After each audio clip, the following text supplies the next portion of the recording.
오늘 시편 62편은 다윗이 쓴 시편이라 우리는 알고 있습니다. 다윗은 극심한 고통 가운데 있을 때 오직 하나님만 바라보며 그 인생의 어려운 여정을 하나님께 찬양을 올려드렸습니다. 어린 나이 때부터 다윗은 하나님의 사랑을 참 많이 받았습니다. 어린 나이에 적장이었던 거인 골리앗을 무너뜨렸어요. 많은 사람들이 칭송했지요. 또 이 전쟁뿐 아니라 많은 전투에 나가서 승리했습니다. 그래서 어떤 형제들보다 가장 높은 자리에 다윗이 섰습니다. 그런 사랑을 받았어요. 처음에 사울도 다윗을 사랑했습니다. 자기 딸 줄 정도로 사랑했어요. 그런데 그 사랑이 시기와 미움으로 바뀌자 그 사랑은 간데없고 고통과 괴로움이 왔습니다. 사울왕이 죽고 그가 30세의 왕이 됐습니다. 다윗은 비로소 안정된 삶을 되찾고 이스라엘 역사상 가장 위대한 그런 왕이 됐습니다. 그러나 그가 40년 동안 다스릴 때 평안한 일만 있었냐? 절대로 그렇지 않습니다. 셀 수 없는 많은 전쟁에 나가 목숨 걸고 싸워야 될 때도 있었고, 때로는 그가 신뢰했던 신복인 부하들이 배반하기도 했습니다. 나라가 안정기에 접어들었을 때에는 잠시 방심했던 다윗은 우리아의 아내 밧세바를 충동적인 성범죄로 범하게 되죠. 그걸 숨기기 위해서 우리아마저도 죽게 하는 길에 내몰게 됩니다. 정말로 비열한 그런 인생을 살기도 했습니다. 그러나 그의 인생에 이런 우여곡절이 많았지만 가장 힘들고 어려웠을 때는 아마도 자기 아들 압살롬의 배반이었을 거예요.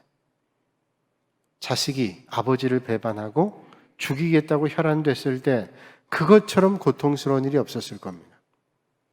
어느 날 다윗이 아히노함과 낳은 자식이 있죠. 암논이라는 자식이 있는데 그 암논이 배다른 딸이에요. 다말을 범합니다. 그리고 버리죠.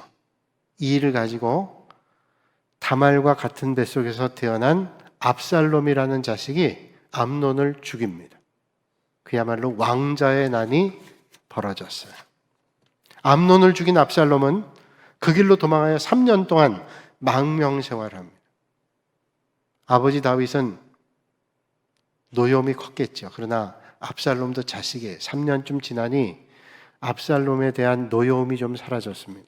근데 돌아왔지만 아버지의 신뢰를 잃은 압살롬은 그 자리를 회복하기 어려웠습니다. 그러자 아버지의 왕좌를 노려야 되겠다는 계략을 꾸미게 됩니다. 그리고 아버지의 신하들을 자기에게 돌아오도록 그들의 마음을 사고 백성들의 마음을 사지요. 그리고 4년 뒤에는 아버지 다윗이 처음으로 왕으로 즉위했던 헤브론으로 가서 자기가 왕이라 그렇게 선포합니다. 그럼 반역이 일어났어요. 이런 반역의 세력이 커지게 되자 황급하게 다윗은 예루살렘을 버리고 도망가야 되죠. 도망가는 그 모습이 어땠을까요? 아들의 칼을 피해서 맨발로 도망가는 그 모습이 얼마나 비참하고 초라하고 수치스럽고 고통스러웠을까요? 그가 뿌린 죄악의 씨앗이지만 결국 열매를 자기가 겸하고 있으면서 다윗은 절망과 고통의 순간에 하나님을 향해서 애절한 기도를 드리고 있습니다. 고통과 수치와 절망의 순간이지만 하나님 앞에 간절하게 부르짖고 있는 기도, 그게 오늘 본문 말씀이에요. 그 순간 불의한 세상에서 믿고 의지할 대상은 사람이 아니라 변함이 없는 하나님 한 분뿐이라는 사실을 고백하게 되죠. 다윗은 고통의 순간에 환경과 상황에 붙잡혀 갈팡질팡하지 않고 하나님을 향해 눈을 돌립니다. 오늘 본문 말씀이에요. 나의 영혼이 잠잠히 하나님만 바라며 나의 구원이 그에게서 나는도다. 오직 그만이 나의 반석이시오 나의 구원이시오 나의 요새시니 내가 크게 흔들리지 아니하리로다. 이게 무슨 말씀일까요? 나를 넘어뜨리는 대적들이 사방에 나를 에워싸고 있지만 나는 그 환경을 보지 않고 하나님만 바라보겠다라는 믿음의 고백입니다. 그렇습니다. 때로는 고요한 침묵 가운데 하나님의 인도하심을 바라보고 소망을 하나님께만 두고 살아가는 것이 가장 바를 때가 있습니다. 억울함과 다급함과 답답함을 알리려고 여기저기 사람을 붙잡고 호소하며 나를 알아달라고 하기보다는 하나님, 그리고 하나님을 바라보고 하나님의 인도함을 받을 때가 가장 바를 때가 많습니다. 여러분 기억하시죠? 애굽에 종살이 하던 이스라엘 백성들이 하나님의 은혜로 애굽을 떠납니다. 그런데 떠난 지 얼마 안 돼 앞에는 홍해바다가 가로막고 뒤에는 애굽의 바로의 병사들이 쫓아옵니다. 그때 그들이 한 일은 모세를 원망하고 하나님을 원망하고 홍해바다를 보면서 뒤에 쫓아오는 애굽의 병사를 보면서 벌벌 떠는 거예요. 그때 하나님께서 모세를 통하여 주신 말씀을 우린 기억합니다. 너희는 두려워 말고 가만히 서서 여호와께서 오늘 너희를 위하여 행하시는 구원을 보라. 여호와께서 너희를 위하여 싸우시리니 너희는 가만히 있을지니라. 하나님께서 하시는 것을 말씀해 주시죠. 오늘 본문 7절에도 말씀합니다. 나의 구원과 영광이 하나님께 있으며 내 힘의 반석과 피난처도 하나님께 있도다. 사랑하는 여러분, 오늘도 하나님을 바라보는, 그래서 하나님의 도우심을 받으시는 여러분들이 되시기를 주님의 이름으로 축복합니다. 그렇다고 하나님을 잘 믿는다 그래서 어려움이 없느냐? 그렇지 않죠. 아니, 오히려 하나님을 잘 믿는 것 때문에 어려움을 만날 때도 있습니다. 그러나 그때마다 하나님께서 절묘하게 구원해 주십니다. 정말로 놀랍게 하나님 구원해 주세요. 도저히 진퇴양난 갈 길이 없는데 하나님께서 그 시간 하나님의 놀라운 손길로 절묘하게 인도해 주세요. 요셉은 죄 짓지 않기 위해서 그 죄의 길을 벗어납니다. 그런데 그것 때문에 감옥에 갔습니다. 좋은 일을 했는데 감옥에 갔어요. 다니엘 믿음을 잃지 않기 위해서 믿음의 길 갔습니다. 믿음의 길 당당히 갔는데 사자굴에 던져집니다. 사드락과 메삭과 아벳느고 풀무불 속에 던져집니다. 모르드게 내일이면 목이 장대 위에 달리게 됩니다. 그런데 하나님께서 절묘하게 그들의 길을 인도하시고 열어주십니다. 오늘 우리가 믿음으로 살아가는데도 우리의 길에 어려움도 있습니다. 좋은 길 가는데, 선한 길 가는데 어려움 만날 때도 있습니다. 실패하고 죄 짓는 길 가지 않는데도 어려움을 만날 때가 있습니다. 하나님을 경외하고 믿음의 길 가려고 하는데 오히려 더 어려움 만날 때도 있습니다. 그러나 하나님께서 함께 하시는데 그 하나님 바라보면 하나님께서 악에서 건져주시고 모든 불의한 길에서 우리를 건져주시는 줄로 믿으시길 바랍니다. 이게 하나님의 인도하십니다. 웨이 슈잉이라고 하는 사람이 쓴 하버드 새벽 4시 반이란 책에 나오는 글입니다. 영국의 선박박물관에 아주 특별한 배가 전시되어 있었습니다. 이 배는 출항하고 나서 100번의 풍랑을 100번 이상의 풍랑을 만났어요. 100번 이상을 빙산과 부딪혔습니다. 100번 이상을 암초에 부딪혔습니다. 100번 이상 폭풍을 만나서 돛대가 부서지기도 했습니다. 그런데 한 번도 침몰하진 않았어요. 배가 여러 가지 어려움 겪었지만 침몰되지 않았어요. 다 그 어려움을 극복해 이겼습니다. 이 배가 아주 유명해진 이유가 있는데 한 변호사 때문에, 한 변호사가 아주 어려울 때 선박박물관에 갔다 이 배를 봤는데 거기 그런 설명이 써 있는 거예요. 100번 이상의 풍랑, 100번 이상 빙산에 부딪히고 100번 이상 암초에 부딪히고 그가 달고 있던 돛 부러졌다 할지라도 절대로 이 배는 침몰되지 않아. 그걸 보고서 큰 감동을 받았어요. 변호사니까 자기를 찾아오는 어려움 당하는 많은 사람들 있죠. 그분들이 권했습니다. 그 선박박물관에 가면 이런 배가 전시됐는데 가서 보고 오십시오. 그래서 많은 분들이 감동받았어요. 그리고 방명록에 이렇게 글을 남겼다 그러죠. 이 세상에 파도를 만나보지 않은 배는 없다. 여러분, 파도 만나보지 않은 배가 어디 있겠어요? 다 거센 파도를 그걸 거스리고 나가게 되죠. 그래서 목적지에 다다르게 되는 겁니다. 우리 인생이란 바다에도 파도를 만나지 않는 사람 없습니다. 다 파도를 만납니다. 큰 파도를 만나기도 하고 작은 바다를 만나기도 합니다. 그러나 중요한 것은 그 파도를 타고 넘어가는 거예요. 이기는 겁니다. 그런데 우리 인생의 파도는 어떤 때는 우리의 힘만으로 넘어가기 어려울 때 있습니다. 우리 인생의 파도를 이기려면 하나님을 의지해야 됩니다. 하나님을 의지할 때 인생의 파도를 이겨낼 수 있고, 하나님을 바라보고 하나님의 인도함 받을 때 그 인생의 파도를 우리는 넘어설 수 있습니다. 하나님이 없이 붙잡은 돈, 하나님이 없이 붙잡은 권력, 하나님 없이 붙잡은 권세, 명예, 아무것도 아니에요. 그거 무너질 때 너 다 무너집니다. 그러나 하나님을 붙잡으면 절대로 무너지지 않아요. 사랑하는 여러분, 참된 믿음은 다른 데 눈 돌리지 않고 하나님만 바라보는 겁니다. 다른 곳에 마음 뺏기지 않고 하나님께 마음을 두는 것입니다.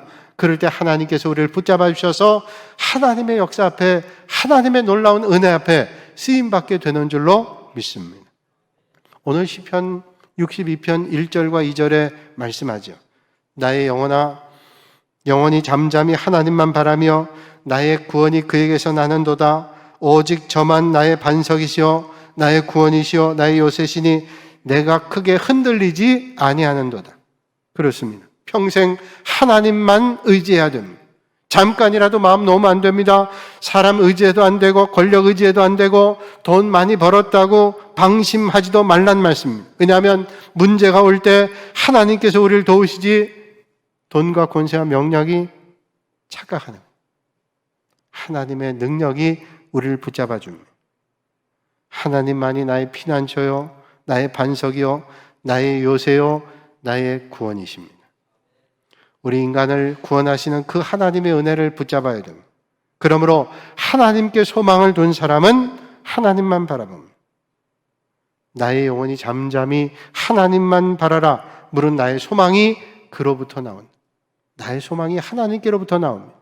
소망이 있는 사람은 어려움 닥칠 때 원망하거나 불명하지 않고 하나님 바라봐요. 여러분 꼭 기억하세요. 많은 분들이 믿음 가운데 있다고 하면서 어려움과 힘든 일들을 만나게 되면 기도가 안 나와요. 기도도 안 나와요. 그리고 낙심합니다. 여러분, 힘들고 어려울수록 하나님을 바라보고 하나님을 바라보는 은혜의 자리로 나가시는 여러분들이 되시기를 주님의 이름으로 축원합니다. 2013년 6월 6일에 한 일간지에서 이런 기사를 봤습니다. 아슬아슬한 세계 신기록 고공 줄타기 전문가 라인하르트 크라인들이라는 제목에, 아슬아슬한 세계 고공 줄타기 하는 사람. 이 사람이 독일의 프랑크푸르트에 빌딩 숲이 있는 곳에서 외줄을 걸어놓고 줄을 탔어요. 바람이 드셉니다. 여러분, 빌딩과 빌딩 사이에 바람이 아주 드세요. 거기에 외줄을 놓고 지팡이 하나 가지고 균형을 잡으면서 고공 줄타기 한 거예요. 손에 땀을 쥐고 사람들이 보지 않겠어요? 무사히 건넜습니다. 사람들이 묻죠. 어떻게 그렇게 줄타기 할 수 있어요? 대답합니다. 저는 훈련을 많이 했습니다. 외줄 타는 훈련을 많이 했어요. 당연히 많이 했겠죠. 뭐 균형 잡는 훈련도 했겠고 이런저런 훈련했겠죠. 가장 중요한 얘기는 아니요. 그보다 더 중요한 게 있어요. 저는 시선 훈련을 했습니다. 시선 훈련. 시선 훈련이 뭡니까? 내가 줄을 타다가 바람이 불어서 내 몸이 휘청해도 균형을 잡으면서 절대로 아래를 보지 않습니다. 아래를 보면 두려움이 사로잡혀서 자기는 떨어져요. 절대로 아래 보지 않고 앞을 봅니다. 무슨 일이 있어도 앞에 봐요. 시선 훈련하는. 여러분, 영적 훈련이 뭘까요? 시선 훈련. 어떤 어려움이 있다 할지라도 앞을 봐요. 하나님을 바라보는 겁니다. 흔들리지 않아요. 파도가 치면 파도 보고, 험한 물결이 오면 물결 보고, 바람이 불면 바람 보면 다 거기 넘어집니다. 항상 주님을 바라보는 거예요. 흔들리지 않지. 엘리야가 하나님의 역사를 바라보고 하나님의 인도함 따를 때 기적이 일어나고 어떤 어려움 가운데 담대했습니다. 그러나 그가 두려움에 사로잡히자 다 두려워졌어요. 그래서 죽여달라고 하는 거예요. 너무 두려웠어요. 베드로가 물을 갔다가 물속에 빠졌습니다. 왜 물속에 빠졌어요? 성경 말하기를 그가 주님을 바라보던 눈을 놓치고 파도를 보는 순간 물에 빠졌어요. 주님께서 살려달라고 아우성치는 베드로의 손을 잡고 일으키면서 말씀하죠. 믿음이 작은 자야, 왜 의심하느냐? 그러니까 우리가 하나님 바라보는 눈을 놓치고 환경과 풍랑을 바라보면 믿음이 작은 거예요. 믿음의 눈을 크게 뜨고 하나님의 역사하심을 바라보실 수 있는 여러분들이 되시기를 바랍니다. 다윗은 그런 사람이에요. 지금 압살롬이 자기를 죽이겠다고 그런 어려움 가운데 있어요. 얼마나 수치스럽고 절망스럽고 낙심되는 상황이. 그런데 다윗은 그 순간 하나님을 바라봤습니다. 바로 이것이 하나님께 소망 둔 사람의 태도입니다. 그래서 하나님께 소망 둔 사람은 낙심하지 않습니다. 오늘 주님 말씀하지요. 오직 그만이 나의 반석이시요 나의 구원이시요 나의 요새이시니 내가 흔들리지 아니하리로다. 그렇습니다. 하나님께 소망 둔 사람은 아무리 어려움 당해도 낙심하지 않습니다. 오히려 어려움에 직면하면 직면할수록 더더욱 용기를 내고 하나님 앞에 가까이 나갑니다. 참된 믿음의 사람은 시련이 닥치면 낙심하는 게 아니라 오히려 하나님께 가까이 나가서 믿음의 기회로 삼습니다. 그래서 시편 119편에 말씀하죠. 고난당하는 것이 내게 유익이라. 이로 인하여 내가 주의 율례를 배우게 되었나요. 고난이 유익이랍니다. 왜냐하면 이걸 통해서 하나님의 은혜를 만나요. 하나님의 법을 배우기 때문입니다. 하나님께 소망 둔 사람은 위기 가운데도 낙심하지 않고 하나님 찬송합니다. 하나님께 소망 둔 사람은 고난 가운데도 찬양을 합니다. 1967년 17세 조니 에릭슨이라고 하는 소녀가 승마를 하다가 너무 더우니까 가까이 있는 바다에 가서 수영을 했습니다. 수영하다가 늘상 하는 것처럼 절벽에 올라가서 다이빙을 했어요. 근데 그날 다이빙 하다가 잘못 뛰어가지고 발을 헛디뎠어요. 떨어지다가 절벽에 머리를 부딪혔습니다. 척추 손상이 일어났어요. 그래서 목 아래 전신 마비가 됐습니다. 하나님의 원망하고 절망했어요. 그렇게 운동도 잘하고 승마 수영 잘하던 조니 에릭슨이 그렇게 꼼짝 못하고 누워있으니 절망만 사로잡혔어요. 친구에게 날 좀 죽여달라고 해요. 친구가 죽일 수 없죠. 그 친구는 또 믿음이 좋은 친구였어요. 그런 상황이 있지만 복음 전했습니다. 거들떠도 보지 않고 듣지도 않았던 조니 에릭슨이 어느 순간 성령님이 역사하셔서 그 마음이 열렸어요. 복음을 영접했습니다. 주님 만났어요. 그리고 삶이 달라지는데 꼼짝을 못해요.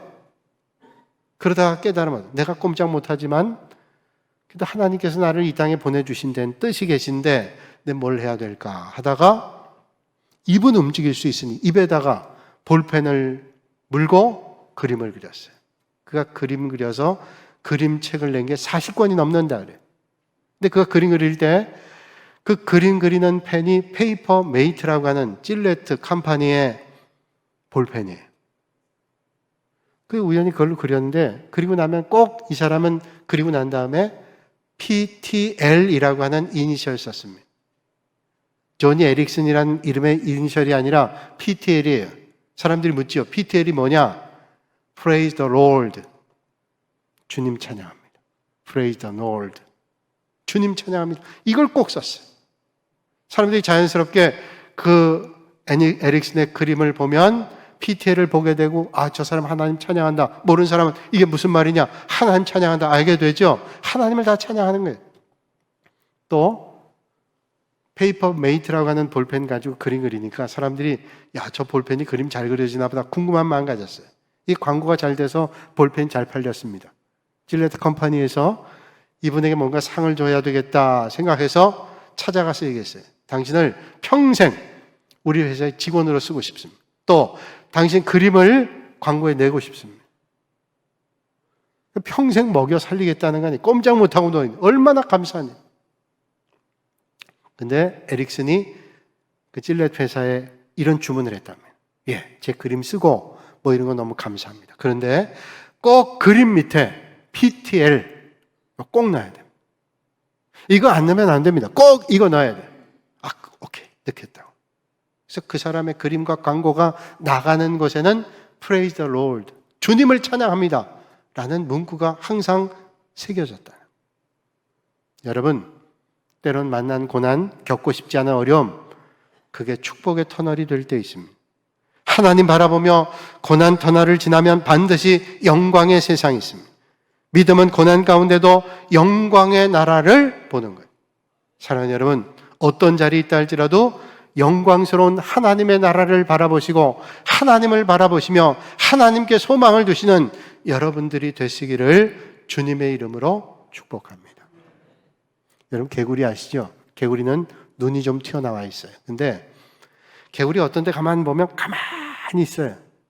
생물학자들이 이런 얘기하는 걸 책에서 봤는데, 이 개구리는 눈이 고정돼 가지고 고정된 사물을 보면 잘 분별을 못한답니다. 그런데 고정된 사물이 아니고 움직이는 것은 너무도 잘 파악을 한다. 자기 고정된 눈이기 때문에 움직이는 건 금방 판별한대요. 개구리가 파리를 잡는 거 보세요. 파리가 그 앞에 있으면 절대로 개구리에게 안 잡힐 수가 없어요. 다 잡힙니다. 자기 고정된 눈이기 때문에 움직이는 거는 아주 두드러지게 보이는 거예요. 이것저것 다 보지 않아요. 그러나 정말로 봐야 될 걸 봐요. 자기가 잡아야 될 걸 꼭 잡습니다. 우리가 쓰는 안경 가운데 누진 다초점 렌즈가 있어요. 볼록 렌즈와 오목 렌즈에 다 기능이 있는 거죠. 그래서 어딜 봐도 초점이 맞는 거예요. 저도 안경 끼는데 이 안경이 원고에 맞춰져 있어요. 또 좀 멀리 보려면 멀리 끼는 걸 껴야 돼요. 또 책을 보려면 가까이 볼 수 있는 안경 껴야 돼요. 그래서 제가 한 3가지 안경 가지고 어디 외국에 갈 때는 꼭 가져가요. 얼마나 불편해요. 그러니까 누진 다초점 렌즈 봤더니 얼마나 비싼지 몰라요. 초점이 여기저기 있는 거 아니에요. 그래서 그냥 가지고 다니는 게 낫겠다. 그러고 안 했어요. 근데 그거 하는 분들 얘기를 들으니까 누진 다초점 렌즈를 끼기 위해서 훈련해야 된대요. 이쪽도 보고 저쪽도 보는 훈련해야 된대요. 가만히 생각하니까 누진 다초점 렌즈는 초점이 많은 거예요. 바꿔 얘기하면 초점이 많다는 것은 정확히 초점 잡는 것도 없다는 거예요. 여러분, 우리가 예수 믿고 믿음의 길 걸어가면서 여기저기에 우리의 눈과 시선을 두면 정말로 봐야 될 것이 보여지지 않아요.